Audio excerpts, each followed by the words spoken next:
My name is Helen Yunker, 49-year resident and supportive citizen of Ventura.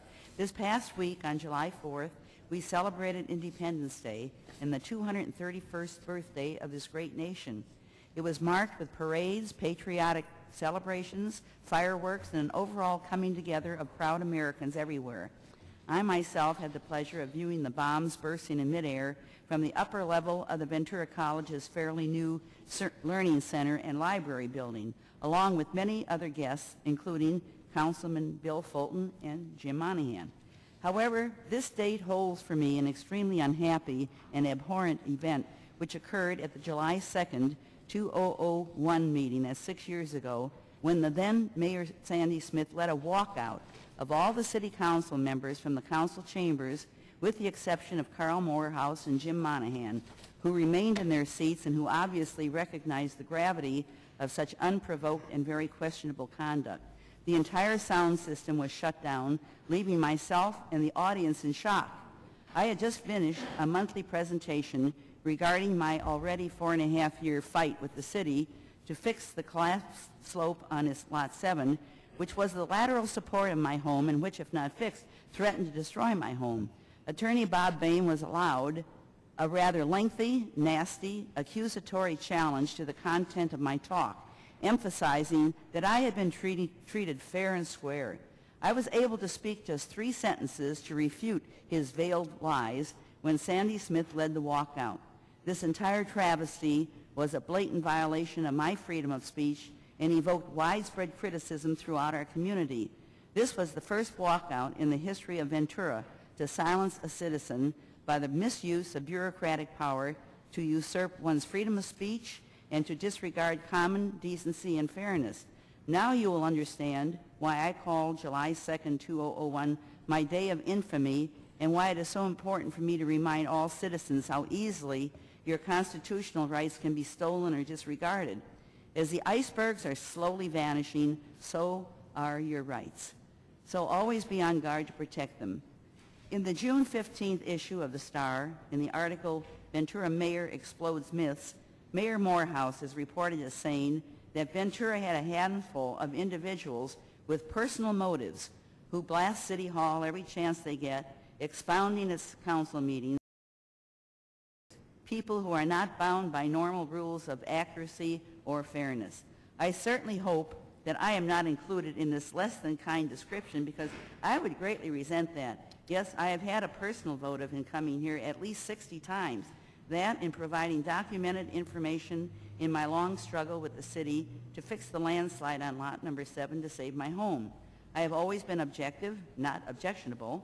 I have always been polite, soft-spoken, and very sensitive to the rules.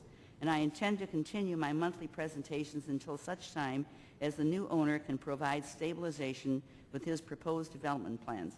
So until next month, I remain respectfully yours, Helen Yunker. Now, I brought along tonight a very special guest, and I know that Councilman Brian Brennan said I had an open invitation to bring little Sammy along with me, and little Sammy, to celebrate the 4th of July and how patriotic he is, he wants to sing a very special song.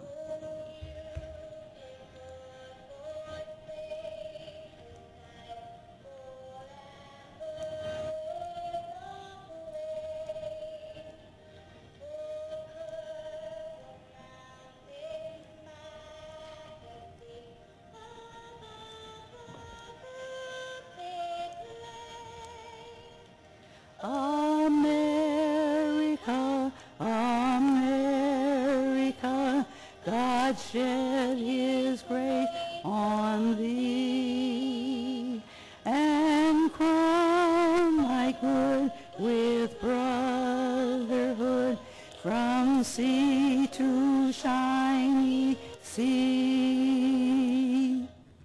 And God bless all of you, and God bless America. I just wanted to give you a quick update on the city's requirement for an encroachment permit to allow the buyer of your problem Lot 7 to take a soils test sample from the small city-owned plot that's located at the curb area right in front of my house, and in which a city-owned huge pine tree grows. On June 25th, Alec Herrera, the senior city planner, advised me that the necessary permit plus liability insurance had been processed and the buyer now could perform the soils test. Incidentally, on June the 28th, and I brought along this newspaper clipping, I don't know if you can see this picture, but a 200-pound young black bear wandered onto the premises and climbed up a tree. I speculated later that he chose the neighbor's tree after learning that he needed an encroachment permit to climb the city's tree.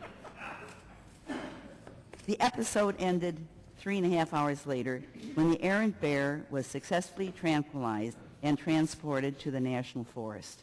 So I know we were all happy that the bear is going back home where he belongs. But it was quite an event, and it brought out a lot of interested people, and you know that we are having our problems with the wildlife because they come down for food and for water, and their natural habitat is being usurped.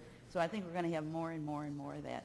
But I think I'd rather have an encounter with a black bear than I would some of the people that I have had encounters with. And I thank you.